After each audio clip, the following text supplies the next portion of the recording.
జై శ్రీరామ. మన విశాఖ నగర విశ్వబ్రాహ్మణ సంఘము పెద్దలందరికీ నా నమస్కారములు, పిల్లలకు నా అభినందనములు.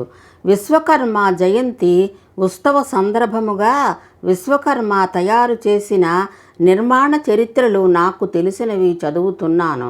విశ్వకర్మ భగవానుడు స్వయంభూగా విశ్వములో తనకు తానే ఆవిర్భవించెను. విశ్వకర్మ పంచశిరస్సులతో సుతులను సృష్టించెను. కమ్మరి పనికై మనుబ్రహ్మను, వడ్రంగి పనికై మయబ్రహ్మను, కంచర పనికై త్వష్టబ్రహ్మను, శిల్పి పనికై శిల్పి బ్రహ్మను, స్వర్ణ వృత్తికై విశ్వజ్ఞ బ్రహ్మను, జీవుల జీవనానికి వృత్తులను నిర్మింపచేసి పరికరములను సృష్టించెను విశ్వకర్మ. అంతటా విశ్వప్రపంచము సృష్టించు సంకల్పము గలవాడై శ్రీ విశ్వకర్మ ఆవిర్భవించెను. విశ్వకర్మ భార్య ఆకృతి పూరీ జగన్నాథ స్వామి విగ్రహములను విశ్వకర్మ చేసెను. కృతయుగములో ఇంద్రుడు నివాసము అమరావతిని విశ్వకర్మ నియమించెను. త్రేతాయుగములో రావణాసురుడు సువర్ణ లంకను విశ్వకర్మ నియమించెను. ద్వాపరయుగములో శ్రీకృష్ణుడు ద్వారకను విశ్వకర్మ నియమించెను. కలియుగములో హస్తినాపురములో ఇంద్రప్రస్థానాన్ని విశ్వకర్మ నియమించెను. 1వ కథ. దధీచి మహర్షి గొప్ప శివభక్తుడు. అతని శరీరము మహిమాన్వితము. ఒకనాడు శ్రీహరి ఇంద్రుడిని పిలిచి విశ్వకర్మతో దధీచి మహర్షి ఎముకలతో వజ్రాయుధము తయారు చేయించి వృత్రాసురుడిని సంహరింపుము అని ఇంద్రుడికి చెప్పెను. ఆ విధముగా విశ్వకర్మ చేసిన వజ్రాయుధముతో ఇంద్రుడు వృత్రాసురుడిని సంహరించెను. 2వ కథ. బ్రహ్మర్షి విశ్వామిత్రుడు రామలక్ష్మణులను జనక మహారాజు గృహమునకు తీసుకొని వెళ్ళి జనక మహారాజుతో, మీ ఇంట్లో ఉన్న ధనస్సును రామలక్ష్మణులు చూస్తారు, చూపించమని అడిగను విశ్వామిత్రుడు. ధనస్సు ఎవరు ఇచ్చారు అని జనకుడిని విశ్వామిత్రుడు అడిగను. విశ్వకర్మ ప్రత్యేకముగా శివధనస్సు, విష్ణుధనస్సు 2 తయారు చేసి ఒక ధనస్సు శివుడికి ఇచ్చారు. ఆ ధనస్సు జనకుడు ఇంట ఉన్నది. ఆ ధనస్సును శ్రీరాముడు ఎక్కుపెట్టి సీతను పెళ్లి ఆడెను. విష్ణుధనస్సు జమదగ్ని కుమారుడు పరశురాముడికి ఇచ్చెను. శ్రీరాముడు కళ్యాణము అయిన తరువాత విష్ణుధనస్సు ఎక్కుపెట్టెను. శివధనస్సు, విష్ణుధనస్సు 2 ధనస్సులు విశ్వకర్మ తయారు చేసినవే. ఈ 2 ధనస్సులు శ్రీరాముడే ఎక్కుపెట్టెను. 3వ కథ. రామాయణములో సీతాదేవి లంకలో ఉన్నప్పుడు లంకకు వెళ్ళడానికి సముద్రుడి మీద వారధి కట్టినవారు విశ్వకర్మ కుమారుడు నలుడు. 4వ కథ. యుద్ధము అయిన తరువాత శ్రీరాముడు విభీషణుడితో, నీవు నాకు చాలా సాయము చేసేవు, నా కోసము పరాక్రమాన్ని చూపించినావు, నన్ను అయోధ్యకు వెళ్ళడానికి అనుమతి ఇవ్వు అని విభీషణుడిని అడిగను శ్రీరాముడు. అప్పుడు విభీషణుడు లంకాపట్టణము వెళ్ళి పుష్పక విమానము తీసుకుని వచ్చిరి. ఆ పుష్పక విమానము తయారు చేసిన వారు విశ్వకర్మ. 5వ కథ. తారకాసురుడికి 3 కుమారులు, తారాక్షుడు, కమలాక్షుడు, విద్యున్మాలి.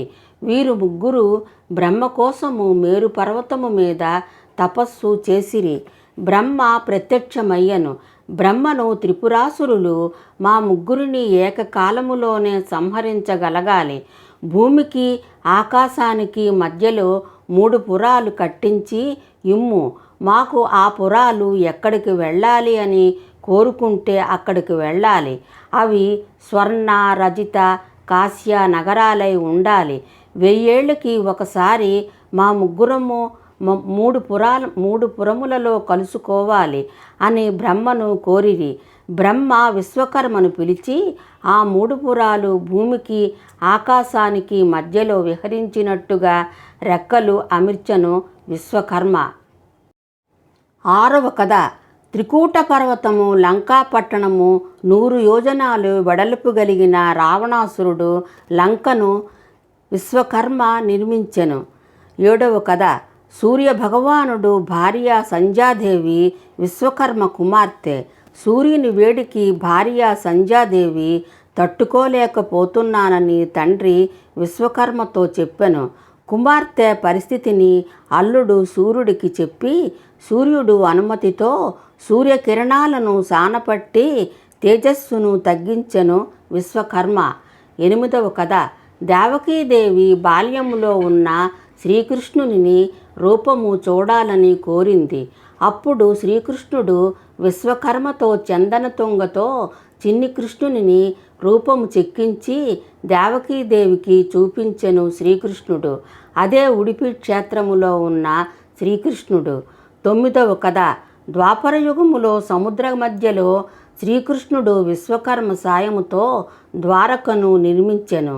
ఆ ద్వారక కురుక్షేత్ర యుద్ధము జరిగిన 16 సంవత్సరాల తరువాత సముద్ర గర్భములో కలిసిపోయెను. 10వ కథ. ఒకనాడు కైలాసమున పరమేశ్వరుడు యోగనిష్టలో ఉన్న సమయములో రౌంజకుడు అనే ప్రథముడు పరమేశ్వరుడు ధ్యానమునకు భంగము కలిగించెను. పరమేశ్వరుడు నీవు రాక్షసుడివై జన్మింపుము అని శపించెను. శాపము పొందిన రౌంజకుడు బ్రహ్మ గురించి తపస్సు చేసెను. బ్రహ్మ ఏమి వరము కావలియును కోరుకోమనను. రౌంజకుడు నేను ఎవ్వరి చేత మరణించినా లోక కళ్యాణార్థమై శాశ్వతమైన కీర్తిని పొందాలి అని కోరెను. గౌరీ పరమేశ్వరులు వివాహానికి రౌంజకాసురుడు భయంకరంగా వచ్చుచుండెను. విశ్వకర్మ రౌంజకాసురునితో తలపడి జ్వాలాచక్రమును నూతన ఆయుధము సృష్టించి రౌంజకాసురుని సంహరించెను. ఆ తరువాత గౌరీ శంకరులు వివాహము విశ్వకర్మ చేసెను. రౌంజకాసురుడు చనిపోయిన తరువాత చర్మముతో సంగీత వాయిద్యము తయారు చేసి సతీదేవి శంకరుల కళ్యాణములో ప్రప్రథమంగా వాయించెను. అదే రుంజ. 11వ కథ. అగస్త్యుడు మహాపర్వతాలను ఆపగలిగిన శక్తివంతుడు. అగస్త్యుడు దీర్ఘకాలము నుండి తపోనిష్టలో ఉండిన కారణము చేత పంచభక్ష భోజనము భుజింపవలనని కోరికతో జమ్మి ఆకుతో విస్తరిని కుట్టుకొని గౌరీశంకరుల కళ్యాణము దగ్గరకు వచ్చుచుండెను. విశ్వకర్మ అగస్త్యునికి ఎదురు వెళ్ళి గౌరీశంకరుల కళ్యాణం అయిపోయినది అని అసత్యమాడెను. అగస్త్యుడు దివ్యదృష్టితో చూచి గౌరీశంకరుల వివాహము కాలేదని ఆగ్రహించి ఆకలితో వచ్చిన నన్ను భోజనము చేయకుండా ఆపితివి అని నీ సంతతి వారు సమయమునకు భోజనము దొరకక శ్రమకు తగ్గ ఫలితము దక్కక నిరాశ చెందుదురు అని అగస్త్యుడు విశ్వకర్మను శపించెను. అప్పుడు విశ్వకర్మ ఇలా అనెను. మునీంద్ర, గౌరీశంకరుల కళ్యాణము చూచుటకు సకల లోకముల వారు దక్షనగరము వచ్చిరి. ఉత్తర భాగము అంతా నిండి ఉన్నది. సప్త సముద్రములు దోసిట పట్టి అవపోసన పట్టిన మీరు ఉత్తర భాగమున వచ్చినందువల్ల భూభారము పెరుగును. అందువలన మిమ్మల్ని దక్షిణ భాగము పంపుటకు అసత్యము ఆడి మిమ్ములను బాధించి తిని అనను విశ్వకర్మ. అప్పుడు అగస్త్యుడు శాంతించి దక్షిణ దిశకు వెళ్ళిపోయెను. అగస్త్యుని ఆకలితో పంపివేసి తిని అందుకు తన వంశీయులు శాపము పొందిరి అని విశ్వకర్మ మనస్సు ఎంతో విచారము పొందెను. పార్వతీ పరమేశ్వరులు విశ్వకర్మతో విచారించకు, మీ వంశీయులను రక్షించుదుము అని ఆశీర్వదించెను. 12వ కథ. విశ్వకర్మ శివుడు ఒకానొక సందర్భములో వాదించుకొనుట వలన విశ్వకర్మతో శివుడు మీరు చేసిన వస్తువులు నేను ధరించను అని శివుడు అనెను. విశ్వకర్మతో పార్వతీదేవి విశ్వకర్మతో ఇట్లు అనెను. నా నాదుని మూలముగా నీ సంతతి శాపగ్రస్తులయ్యను.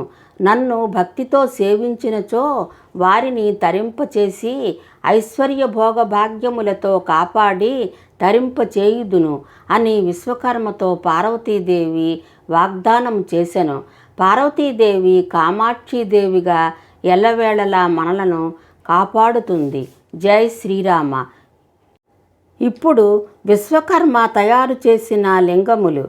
శ్రీ మహావిష్ణువు దేవతలందరినీ శివారాధన చేయమని ప్రోత్సహించి తనే స్వయముగా దగ్గరుండి విశ్వకర్మతో లింగాలను తయారు చేయించి ఎవరెవరి హోదాలకు తగ్గట్టుగా వారికి ఇచ్చెను.